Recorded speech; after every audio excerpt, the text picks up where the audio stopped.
திண்டுக்கல் மாவட்டம் செம்பட்டியில் இயேசு வாழ்கிறார் ஊழியங்கள் நடத்தும் ஆசீர்வாத உபவாச ஜெபக்கூட்டம்.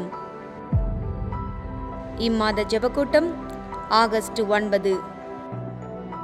நேரம் காலை 9:30 மணி முதல் மதியம் 2:30 மணி வரை. தேவ செய்தி சகோதரர் MT ஜெகன். கர்த்தரை மாதிரி நம்மளை நேசிச்சவங்க வேற யாருமே கிடையாது. அவரே ஒரு காரியத்தை கொடுக்காம வச்சிருக்கிறாருன்னா இப்ப அது நமக்கு தேவையில்லைன்னு அர்த்தம். அவ்வளவுதான். அவருக்கு ஏற்ற நேரத்தில் அதை கொடுப்பாரு. சுவிசேஷகர் எல் வின்சன்ராஜ். எத்தனை நாளைக்கு கனி கொடுக்காமல் இருப்பாய்? எத்தனை நாளைக்கு வேதத்தை நம்பாமல் ஜெபிக்காமல் இருப்பாய்? எனக்காக ஜீவனையை கொடுத்தார். இனி என் வாழ்க்கை அவருக்காக. பாடல் மற்றும் ஆராதனை சகோதரி கலா வின்சன்ராஜ். இடம் வானத்தின் வாசல் எழுப்புதல் ஜெபமையம், செம்பட்டி, திண்டுக்கல். தேவ பிள்ளைகளே, இந்த உபவாச ஜெபத்தில் கலந்து கொண்டு தேவ ஆசீர்வாதத்தையும் சமாதானத்தையும் பெற்று செல்ல உங்கள் யாவரையும் அன்போடு அழைக்கிறோம். மேலும் திண்டுக்கல் பேருந்து நிலையத்திலிருந்து காலை 9 மணிக்கு பேருந்து புறப்பட்டு வானத்தின் வாசல் எழுப்புதல் ஜெபமையம் வருவதற்கும், மீண்டும் ஜெபக்கூட்டம் முடிந்தவுடன் ஜெபமையத்திலிருந்து செல்வதற்கும் சிறப்பு பேருந்து வசதி ஏற்பாடு செய்யப்பட்டுள்ளது. இன்னும் சில தகவலுக்கு கீழே உள்ள தொலைபேசி எண்ணை தொடர்பு கொள்ளுங்கள்.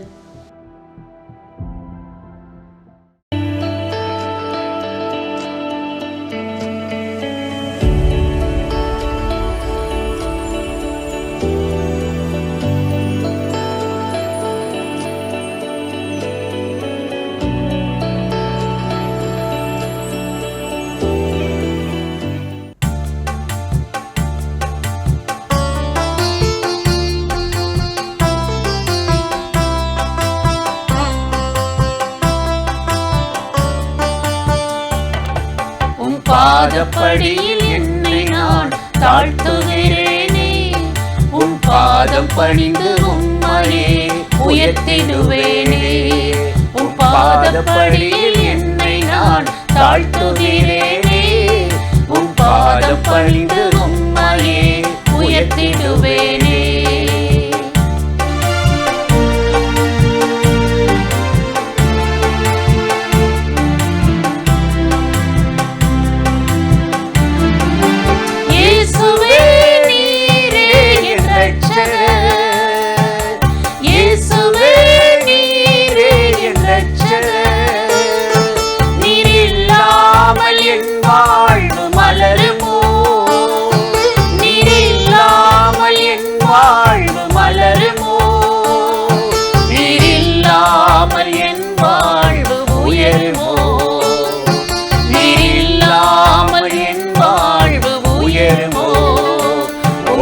பாதப்படியில் என்னை நான் தாழ்த்துகிறேனே, உன் பாதம் பணிந்து உம்மையே உயர்த்திடுவேனே.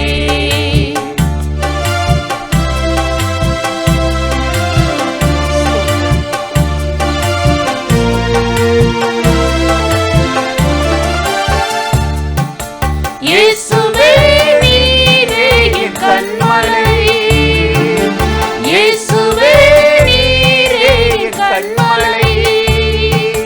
உமது நிழலிலே மறைந்து கொள்ளுவே, உமது நிழலிலே மறைந்து கொள்ளுவே, உமது சிறகிலே ஒளிந்து கொள்ளுவே, உமது சிறகிலே ஒளிந்து கொள்ளுவே.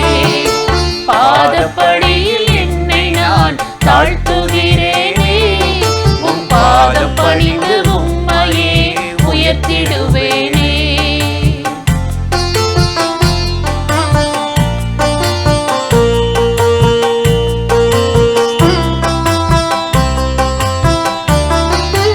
இயேசுவே நீரே என் குயவனே, இயேசுவே நீரே என் குயவனே.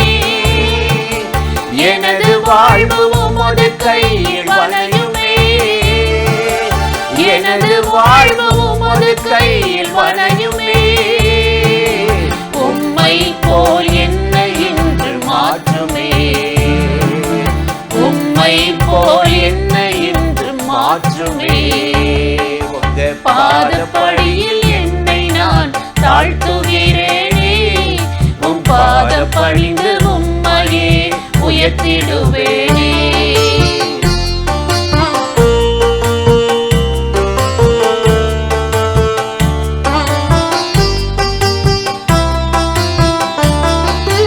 இயேசுவே நீரே என் வைத்தியரே.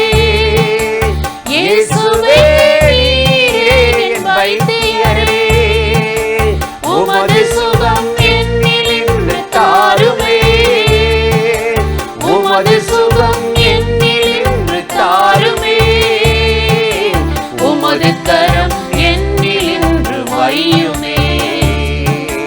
உமது கரம் என்னில் இன்று வையுமே. உங்க பாதப்படியில் என்னை நான் தாழ்த்துகிறேனே. உம் பாதம் பணிந்து உம்மையே உயர்த்திடுவேனே. உங்க பாதப்படியில் என்னை நான் தாழ்த்துகிறேனே. உம் பாதம் பணிந்து உம்மையே உயர்த்திடுவேனே. பிரியமானவர்களே, ஆண்டவராகிய இயேசுவின் நாமத்தினாலே இந்த காலை நேரத்தில் இயேசுவை தினம் பார்ப்போம் என்ற இந்த நிகழ்ச்சியின் மூலமாக உங்களை சந்திப்பதில் மிகுந்த மகிழ்ச்சி அடைகிறேன். கர்த்தர் நல்லவர், கிருபையும் இரக்கமும் நிறைந்தவர். இந்த நாளிலும் கட்டாயம் நம்மை ஆசீர்வதித்து நடத்துவார். இன்றைக்கும் கூட வேதத்திலிருந்து ஒரு வசனத்தை உங்களோடு வாசித்து சில காரியத்தை பகிர்ந்து கொள்வது நல்லது என்று உணர்ந்தேன். மத்தேயு 17:17 எடுத்து வாசித்தால் இயேசு தன்னுடைய சீஷர்களை பார்த்து இப்படி ஒரு வார்த்தை சொல்லுகிறார். விசுவாசமில்லாத சந்ததி, மாறுபாடு உள்ளவர்களே, எதுவரைக்கும் உங்களிடத்தில் இருப்பேன், எதுவரையும் பொறுமையாக இருப்பேன் அப்படின்றார். இன்றைக்கி குடும்பங்களில் ஒரு பிரச்சனை வந்தால் நம்ம வாயிலிருந்து இந்த வார்த்தை வரல, எவ்வளோ நாள் உன்னை வச்சு காலம் தள்ளுவேன், எது வரைக்கும் பொறுமையாக இருப்பேன், எல்லை மீறி போகிற அப்படின்லாம் சொல்லுவோம்ல. அதே மாதிரி தான் சீசர்களுடைய வாழ்க்கையிலையும் இயேசு கேட்கிறார். விசுவாசமில்லாத மாறுபாடு உள்ள சந்ததி என்று கேட்கிறார். எது வரைக்கும் என்னை மனம் உடையும்படி பேசுவீங்க, நடந்து கொள்வீங்க? காரணம் என்னன்னா, ஒரு சிறுவனை பிசாசு பிடிச்சிருச்சு. அவனை இயேசுனார்கிட்ட கொண்டு வராங்க. இயேசு அந்த நேரம் இல்லை. அந்த தகப்பன் சீசர்கள்ட்ட வந்து நிற்கிறான், என் மகனை சுகமாக்குங்க. அப்போ பிசாசை விரட்ட முடியல. ஏன்னா இவங்களுக்குள்ள கொஞ்ச நேரத்துக்கு முன்னாடி தான் சண்டை, வாக்குவாதம். யார் பெரியவன், இயேசுவுக்கு பின்னாடி யார் இதை செய்வது அப்படின்னு சொல்லி ஒரே வாக்குவாதம். இதில் சாத்தானை விரட்ட முடியல, மேற்கொள்ள முடியல. கண்ணீரோடு அவன் நிற்கும்போது தான் இயேசுனாட்ட போய் சொல்கிறான். அதை விரட்டி விட சீசர்கள்ட்ட வந்து முடியலை. அப்போ இயேசுதான் சீசர்களை கடிந்து கொண்டார். விசுவாசமில்லாத சந்ததியே, மாறுபாடு உள்ளவர்களே, எதுவரைக்கும் உங்களிடத்தில் பொறுமையாக இருப்பேன் என்று கடிந்து கொண்டாரா. காரணம், ஒரு நேரம் ஆண்டவரை நல்லா நேசிப்பாங்க, உமக்காக உயிரையே கொடுப்பேன் அப்படின்ற பேதுரு. மற்ற நேரத்தில் மனம் மாறி அவர் எனக்கு தெரியவே தெரியாது. ஏன்னா இருமனம் மாறிக்கிட்டே இருப்பார். பேச்சு ஒன்றா இருக்கும், செயல் ஒன்றா இருக்கும், மாறுகிறது. யாக்கோப்பு 1:8 பார்த்தோம்னா, இருமனம் உள்ளவன் தன் வழிகளிலெல்லாம் நிலையற்றவன். கர்த்தர் எனக்காக யாவையும் செய்வார்னு சில காரியத்தில் காத்திருப்போம். கொஞ்சம் தாமதமாகிடுச்சுன்னா பொறுமை இழந்துருவோம். இல்லை, இவரை போய் பார்ப்போம், அவரை போய் பார்ப்போம், இப்படி லஞ்சம் கொடுத்து இதை இப்படி செஞ்சுருவோம், இப்படிலாம் நிறைய நடக்குது. இருமனம் உள்ளவன் தான் மாறுபாடு உள்ளவன். முதல்ல ஒன்று சொல்லுவாங்க, பேசுவாங்க, அப்புறம் நான் அப்படி சொல்லலை அப்படின்னு சொல்லி மாற்றிக்கொள்வார்கள். இந்த மாறி மாறி வாழ்கிற இந்த வாழ்க்கையை ஆண்டவர் அருவருக்கிறார், வெறுக்கிறார் என்று கர்த்தருடைய வேதம் நமக்கு தெளிவாய் சொல்லுகிறது. நீங்கள் உண்மையாய் ஆண்டவரை நேசித்து பின்பற்றினீங்கன்னா அவர் உங்களுக்கு உண்மையுள்ளவராக இருப்பார். சங்கீதக்காரன் இதை பற்றி அருமையாக சொல்லுகிறார். சங்கீதம் 18:26 வாசித்தார், புனிதருக்கு நீ புனிதர், உத்தமனுக்கு உத்தமர், மாறுபாடு உள்ளவனுக்கு நீ மாறுபாடு உள்ளவர். எவ்வளோ அருமையாக சார். நீங்கள் ஆண்டவர் பரிசுத்தமாக பின்பற்றினா பரிசுத்தராக இருப்பார், உத்தமமாய் பின்பற்றினா உத்தமராக இருப்பார், உண்மையாக நேசித்தீங்கன்னா அவர் உண்மையாய் உங்களை உயர்த்துவார். இதாங்க அதனுடைய வார்த்தையினுடைய விளக்கம். எனக்கு அருமையான சகோதர சகோதரிகளே, இன்றைக்கு நம்முடைய வாழ்க்கை எப்படி இருக்குது? தேவனுக்கு முன்னாடி நாம் எப்படி அவரை நேசிக்கிறோம், பின்பற்றுகிறோம்? ஆண்டவர் இந்த இருமனம் மாறுபாடுகளை அவர் அருவருக்கிறார், வெறுக்கிறார். வேதத்தில் பிழையாம் என்ற ஒரு தீர்க்கதரிசி இருந்தான். அவன் பாருங்க, ஆண்டவர் அவன் அந்த போகக்கூடாது, பாலாக் என்ற ராஜா கூப்பிடுகிறான், போகவான்னு கேட்குறான். வேணான்ட்டார் ஆண்டவர்.